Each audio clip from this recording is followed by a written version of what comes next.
Halo semuanya, selamat siang untuk teman-teman dan juga Bapak Ibu yang sudah mengikuti acara dari tadi. Mungkin agak terganggu signal di sini, suara dan video tidak sinkron, tapi tidak menutup semangat kita untuk meneruskan kuliah umum ini. Baik, perkenalkan nama saya Kidung, saya juga merupakan lulusan dari Magister Pendidikan Luar Sekolah Universitas Negeri Semarang tahun 2018. Yang pertama saya akan menyapa pembicara kita yaitu Bapak Dr. Santo selaku Direktur Pendidikan Masyarakat Kemendikbud. Pembicara kedua yaitu Bapak Profesor Dr. Yoyon Suryono selaku Guru Besar UNY. Tak lupa saya menyapa Bapak Ibu dosen pendidikan luar sekolah seluruh Indonesia yang mungkin mengikuti kuliah umum sekarang dan juga adik-adik sekalian mahasiswa baru pendidikan luar sekolah maupun yang sedang menempuh pendidikan luar sekolah strata 1 dan strata 2. Baik, menginjak acara pertama, langsung saja kita beralih ke narasumber pertama yaitu Bapak Dr. Santo. Saya akan membacakan sekilas CV data pribadi. Bapak Dr. Santo, Direktur Pendidikan Masyarakat dan Pendidikan Khusus. Data pribadi, nama lengkap Dr. Santo, tempat tanggal lahir Wonogiri 20 Juni 1965, agama Islam, status perkawinan kawin, alamat rumah Jalan Kenanga Baru nomor 8 Ungaran, alamat email pakesam_04@yahoo.com, pangkat atau golongan pembina tingkat 1 atau 4B. Jabatan terakhir, Direktur Pendidikan Masyarakat dan Pendidikan Khusus. Riwayat pendidikan, SDN Manjung, SMP Negeri 2 Wonogiri, SPG Negeri Wonogiri, S1 IKIP Semarang, S2 Universitas Negeri Yogyakarta, S3 Universitas Negeri Semarang dengan jurusan Manajemen Pendidikan. Mari kita sambut bersama Bapak Dr. Santo. Untuk waktu dan tempat, saya silahkan Bapak.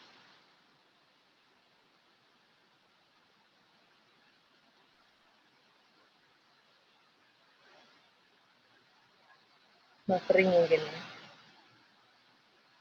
Halo Pak Santo. Halo, maaf, tadi masih di mute. Assalamualaikum warahmatullahi wabarakatuh. Oh iya, nggak apa-apa Pak. Ya. Waalaikumsalam warahmatullahi wabarakatuh. Selamat sore. Nah, baru kelihatan nih Pak. Selamat sore Pak Amit, Prof. Yoyon, dan Bapak Ibu semua, serta adik-adik seluruh mahasiswa PLS Indonesia. Senang sekali hari ini bisa bertemu dengan Bapak Ibu semua dan adik-adik. Gimana Pak Kidung? Sehat Pak, tetap semangat, hidup PLS. Oh, iya. PLS selalu hidup.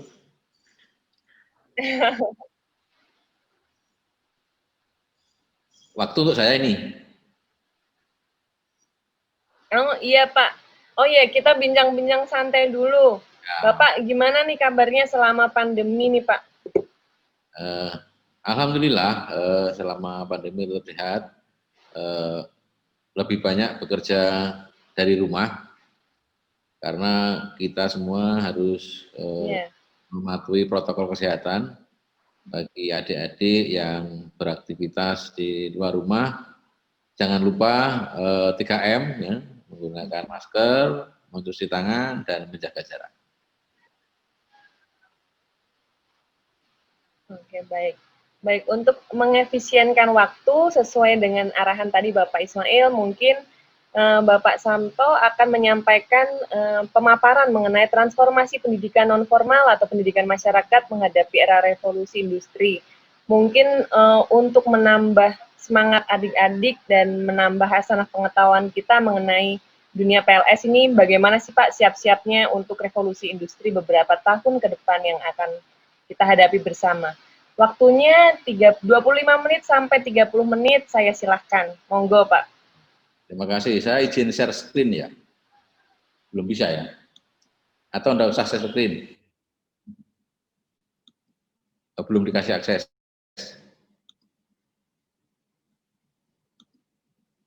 Oke. Baiklah. Kalau pakai share nanti 1 jam tidak cukup. Bapak Ibu sekalian yang saya hormati, Pak Hamid dan Prof. Yoyon, beberapa dan Bapak Ibu dosen yang saat ini bersama adik-adik seluruh mahasiswa PLS seluruh Indonesia. Saya sebut PLS saja ya, karena kalau menyebut pendidikan non formal nanti ada yang pendidikan masyarakat ya. Karena ini intinya PLS. Seperti tadi pesan Pak Hamid, PLS harus bangga, harus punya kebanggaan yang luar biasa, karena PLS itu adalah ya sebetulnya keterampilan atau ilmu yang dipelajari di PLS itu adalah yang nanti dibutuhkan di era industri ke depan atau revolusi industri. Sebetulnya paparan saya ada beberapa, tapi sebagian besar sudah disampaikan dengan baik oleh Pak Hamid, maka nanti saya hanya beberapa hal yang tadi mungkin belum disampaikan. Yang pertama terkait dengan perkembangan teknologi, yang ini nanti harus diantisipasi oleh adik-adik semua di masa yang akan datang. Bahwa ada hukum dari Moore atau yang dirumuskan oleh Gordon Moore itu tahun 1965 ya, bahwa perkembangan teknologi itu akan pesat sekali ketika ditemukan chip. Itu akan berkembang secara eksponensial melebihi kemampuan adaptasi manusia. Dan ini terbukti bahwa perkembangan teknologi itu kalau kita ikuti perkembangan handphone saja, kalau kita punya handphone usia 1 tahun itu sudah jadi jadul sekarang. Ini karena apa? Perkembangan yang luar biasa. Kemudian kemampuan adaptasi manusia itu selalu tertinggal. Nah, inilah yang harus menjadi perhatian kita semua. Moore sudah memberikan saran pada waktu itu tahun 65 ya, jauh sebelum kita mengenal handphone kali ya. Itu kalau kita mau bisa menyesuaikan dengan perkembangan teknologi, itu ada 2 hal yang harus kita lakukan, yaitu pemerintah yang pembelajar, kemudian masyarakatnya yang cerdas. Jadi harus ada dua sisi, masyarakatnya cerdas, pemerintahnya juga belajar. Tetapi ternyata itu sekian puluh tahun kita tetap ketinggalan dengan teknologi. Dan kita baru menyadari ketika ada pandemi ini. Ternyata ada faktor ketiga yang sangat membantu percepatan untuk penyesuaian teknologi, yaitu pandemi. Kita semua dipaksa untuk menggunakan teknologi. Yang semula kita sudah tahu bahwa menggunakan telekonferensi itu lebih efisien daripada kita menggunakan tatap muka. Kita sudah tahu jauh-jauh hari sebelumnya. Dan kita punya alatnya, tapi kita tidak pernah menggunakan. Ketika kita dipaksa oleh pandemi, baru nyadari, oh iya. Bagaimana memanfaatkan teknologi dalam pembelajaran di sekolah. Sebelumnya kita tahu bahwa ilmu pengetahuan kita banyak dapat di internet dan sebagainya. Tetapi di sekolah-sekolah, anak-anak dilarang bawa HP. Ya. Nah, sekarang terbalik. Dulu ke sekolah dilarang bawa HP. Sekarang belajar dari HP tidak boleh ke sekolah. Ini apa? Hikmah dari pandemi. Jadi kita tadi Pak Hamid di akhir juga menyampaikan digital itu penting, penguasaan tentang digital. Nah, disinilah adik-adik harus memberikan penekanan pada kemampuan penguasaan literasi digital. Itu sangat-sangat luar biasa. Karena apa? Informasi yang begitu cepat, kalau kita tidak memiliki kecepatan untuk menyesuaikan diri, maka kita akan ketinggalan. Ada istilah yang sekarang itu namanya serba tidak menentu buka, gitu ya. Jadi perubahan yang cepat, kemudian tidak terprediksi, kemudian kompleks, jadi begitu rumit karena saling satu fenomena itu pasti terhubung dengan fenomena yang lain, kompleksitasnya yang tinggi, dan unpredictable, tidak bisa kita perkirakan. Ini yang harus kita hadapi ke depan. Jadi adik-adik tadi diungkapkan Pak Amit, jangan lagi bercita-cita jadi pegawai negeri. Mungkin 5-10 tahun lagi pegawai negeri sudah tidak diperlukan karena kita banyak menggunakan teknologi. Juga jangan sekarang misalkan mengharapkan pekerjaan-pekerjaan tertentu, karena ke depan pekerjaan-pekerjaan itu akan profesi-profesi baru yang akan muncul. Tadi Pak Amit mensitir nanti akan banyak yang hilang, akan muncul yang baru. Jadi ini sudah diprediksi bahwa akan ada sekitar 10.000 jenis pekerjaan yang hilang di masa dalam tahun 2030. Tetapi akan muncul lebih banyak lagi jenis-jenis pekerjaan baru yang tidak terprediksi. Pasti bingung, terus gimana nih caranya? Nah, caranya tadi dengan 4C yang disampaikan Pak. Jadi 4C itu bisa memprediksi itu semua. Nah, lalu sekarang yang harus kita lakukan adalah kita harus mempunyai wawasan yang global. Bahwa pendidikan, walaupun kita menyelesaikan masalah-masalah lokal, tapi wawasannya harus global. Artinya wawasan yang menjadi kepedulian dunia, kesepakatan seluruh bangsa-bangsa di dunia. Misalnya SDGs itu. Jadi pendidikan yang berkelanjutan itu harus menjadi perhatian kita semua. Kemudian yang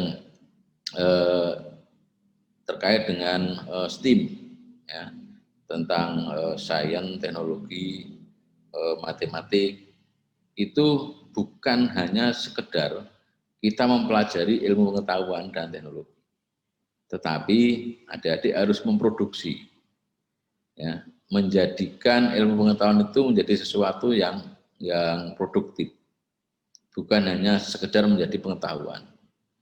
Kemudian terkait dengan digitalisasi, demokrasi, dan desentralisasi. Ini kan isu-isu dunia. Jadi kebebasan, kemerdekaan itu yang sekarang sedang dikembangkan atau digalakkan oleh Pak Menteri tentang Merdeka Belajar itu pada tataran global adalah desentralisasi dan demokrasi. Ini penting. Karena apa? Kebutuhan atau perubahan masyarakat itu sangat berat. Apalagi bangsa Indonesia. Disparitas itu sangat luar biasa.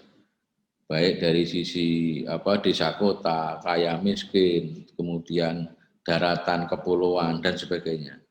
Ini luar biasa, maka pemecahan-pemecahannya harus sangat kontekstual. Nah, kalau kita tidak mampu melaksanakan pemecahan kontekstual, maka ini yang akan terjadi. Kita ketika ada perubahan akan menjadi kebingungan. Maka 4C tadi itu adalah senjata kita dalam memerangi masa depan. Termasuk tadi menghadapi perkembangan teknologi dan revolusi industri. Lalu bagaimana kita mensikapi terkait dengan perkembangan ini dalam praktek pembelajaran kita sebagai mahasiswa, mungkin juga di program studi pendidikan luar sekolah. Kita harus melakukan transformasi pembelajaran. Itu yang pertama. Jadi kita harus mulai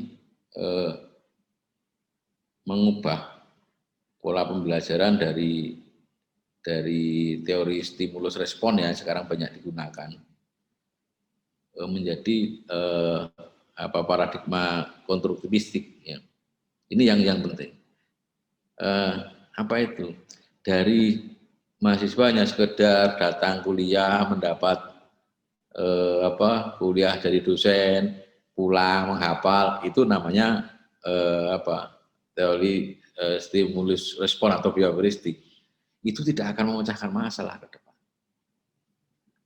Jadi mahasiswa harus mengkonstruksi pengetahuannya untuk memecahkan masalah. Ini yang penting, harus sesuai dengan konteks lingkungannya. Lalu apa yang harus dilakukan? Saya ingat zaman saya kuliah oleh dosen-dosen saya, setiap mata pelajaran itu harus ada namanya praktek lapangan. Bukan hanya ada PPL ya, setiap mata pelajaran itu harus ada kegiatan lapangannya. Jadi kita betul-betul tahu konteksnya di lapangan. Ini keunggulan PLS. Jadi bahkan harus ke rumah sakit jiwa, ke SKP, dulu belum ada PKBM, ke lembaga-lembaga kursus, mengetahui fenomena-fenomena betul yang terjadi di lapangan dan berbagai macam. Jadi tidak hanya yang terkait dengan satuan pendidikan ya, tapi organisasi-organisasi lembaga yang terkait dengan pendidikan non formal itu harus kita ketahui sehingga betul-betul ilmunya pada kemudian transformasinya ke depan gimana? Teknologi, belajar dengan menggunakan teknologi, tidak hanya sekedar ini adik-adik tidak hanya sekedar minta jatah atau minta cadong ilmu ke dosen, tetapi harus belajar mencari tahu, mencari pengetahuan. Jadi apabila dosen menyampaikan konsep-konsep, adik-adik harus mempelajari dengan sendiri di mana dia harus mencari. Itu sebenarnya nanti untuk kita belajar survive. Memang tidak enak di awalnya, tidak enak. Saya dulu juga berpikir, ngapain ya saya harus ke rumah sakit jiwa, saya harus berusukan ke RT, ke RW, bertanya-tanya kepada masyarakat. Tapi itu ternyata besar sekali manfaatnya bagi masa depan. Karena tadi akhirnya kan diakui tadi oleh Pak Amit bahwa kemampuan komunikasi mahasiswa PLS itu yang luar biasa. Tambahkan satu, percaya diri. Ini harus penting. Percaya diri, kalau perlu sedikit sombong lah, enggak apa-apa. Jadi kita itu harus percaya diri. Karena kalau kita percaya diri, kita akan menghadapi siapapun tanpa memikir, tanpa berpikir kita berada di level bawah dan sebagainya. Semua akan kita anggap sama. Ini penting. Lalu dalam hal mempersiapkan masa depan tadi ya, karena banyak sekali pekerjaan yang hilang sekarang, kemudian muncul pekerjaan-pekerjaan baru, bahkan sama sekali tidak ada itu pada zaman dulu gitu, zaman sekarang. Kita ambil contoh saja yang sekarang terjadi. Mana ada dulu berpikir ada profesi namanya YouTuber gitu. Nggak ada itu. Selalu orang bercita-cita mesti kalau udah jadi polisi, jadi presiden, jadi guru gitu. Ini yang harus dirubah. Harus dirubah pola-pola pikirnya. Sehingga paradigma dari behavioristik menjadi konstruktivistik. Ini bagi adik-adik. Kemudian bagaimana penerapannya ini di dalam pendidikan masyarakat yang selama ini dikembangkan oleh Kementerian Pendidikan dan Kebudayaan. Nah, jadi saat ini kita sedang merumuskan tentang standar pendidikan kesetaraan, karena pendidikan yang non formal yang berjenjang dan memiliki continuing education itu adalah pendidikan kesetaraan. Jadi lebih pada 3 hal yang tadi disampaikan oleh Pak Amit, yaitu yang pertama kita perkuat di standar kompetensi lulusannya, kita sesuaikan dengan kebutuhan lapangan, kemudian standar isi, dan yang ketiga adalah standar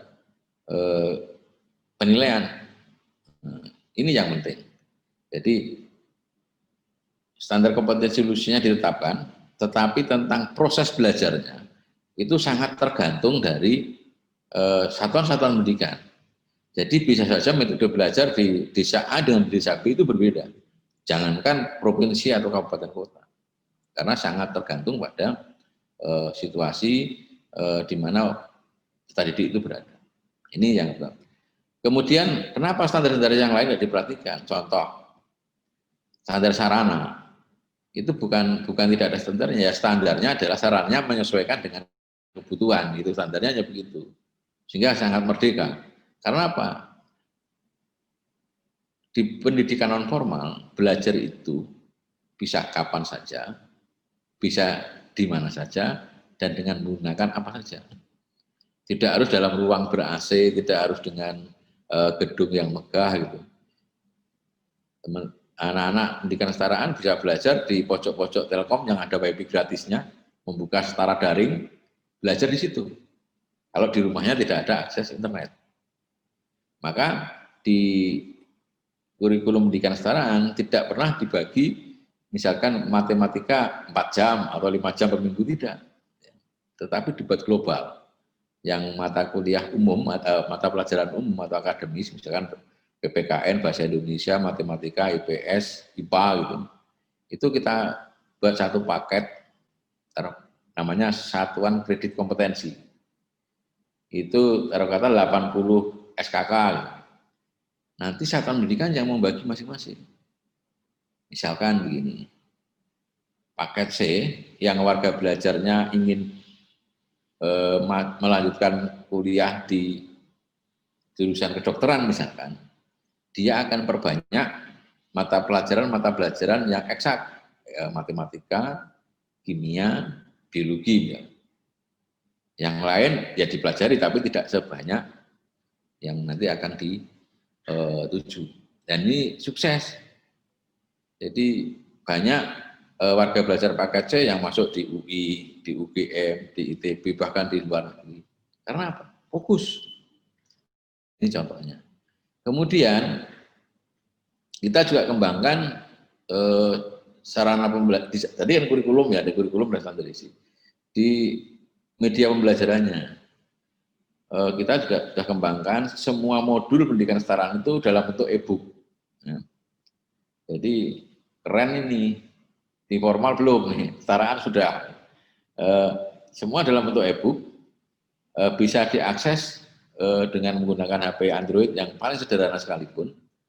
Kemudian bagaimana bagi yang tidak punya HP, misalkan, yang tidak punya device?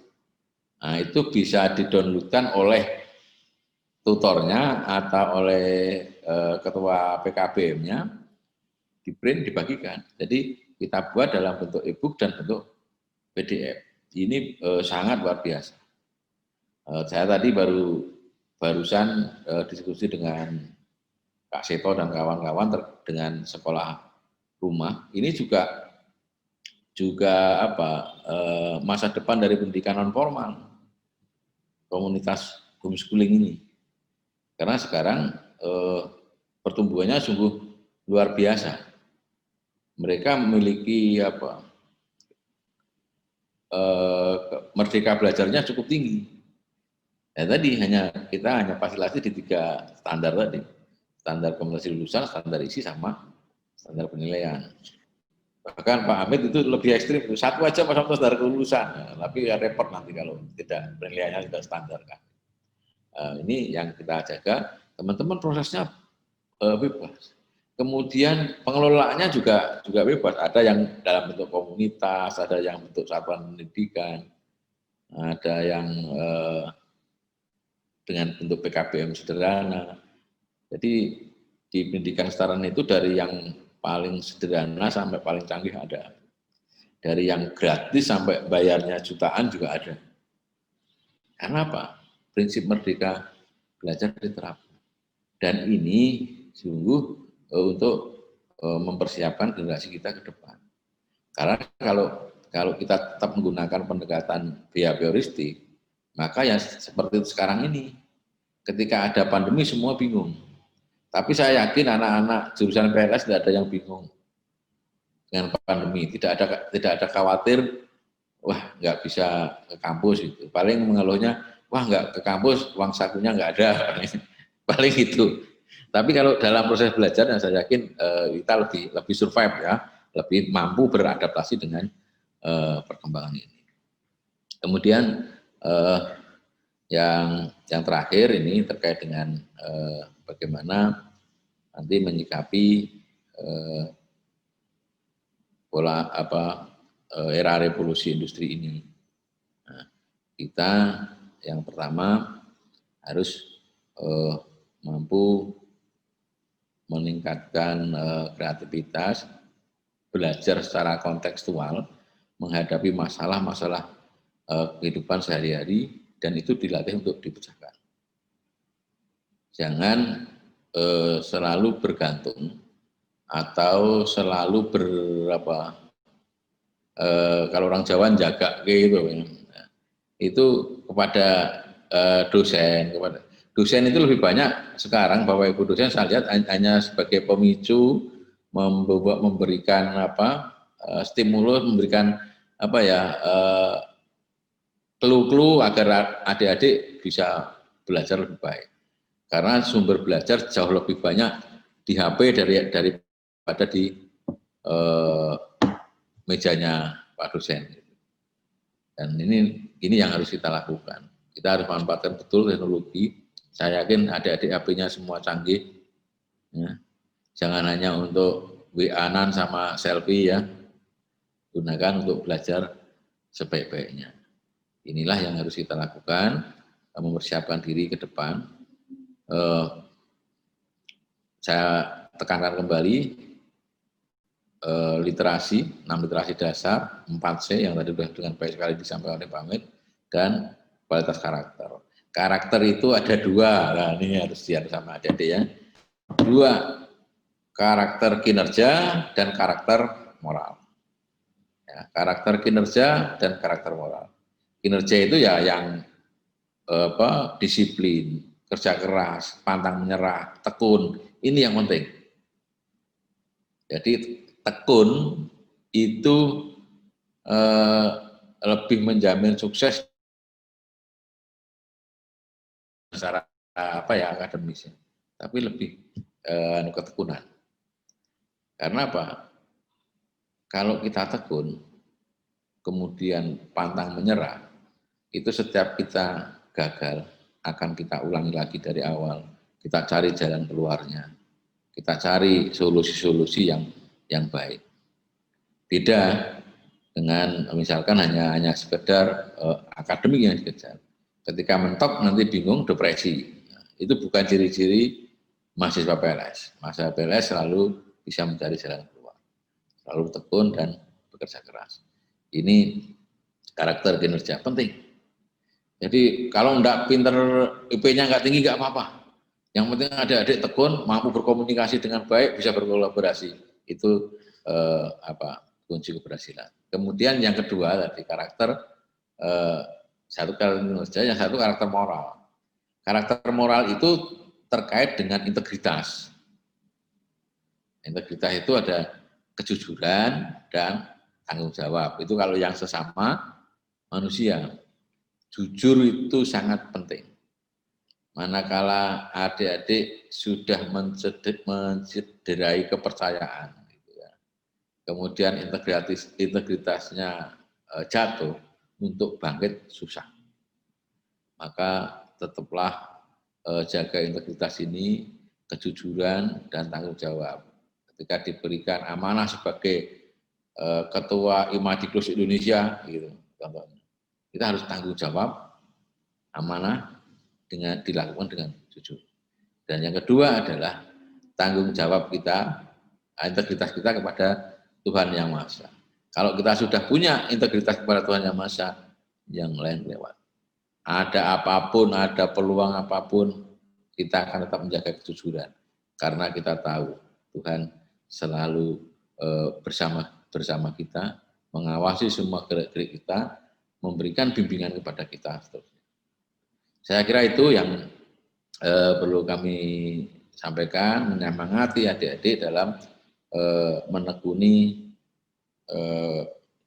ilmu di pendidikan luar sekolah. Pendidikan luar sekolah bukan ilmu yang tunggal, banyak sekali ilmu yang harus adik pelajari, yang saling terkait, yang nanti akan menjadi kekuatan, menjadi karakter yang kuat bagi adik. Terima kasih, saya kembalikan kepada Pak Gubernur. Baik Pak Samto, terima kasih luar biasa sekali pesan dan motivasinya untuk adik-adik. Jadi integritas moral dan karakter itu sangat penting ya Pak untuk pekerjaan ya, dan untuk kehidupan kita sehari-hari. Luar biasa. Untuk peserta kuliah umum boleh menyiapkan pertanyaan ataupun hal-hal yang ingin didiskusikan mengenai materi yang sudah dibawakan oleh Pak Samto. Boleh via Zoom chat atau room Zoom yang tersedia, nanti di akhir sesi akan kita bahas kembali.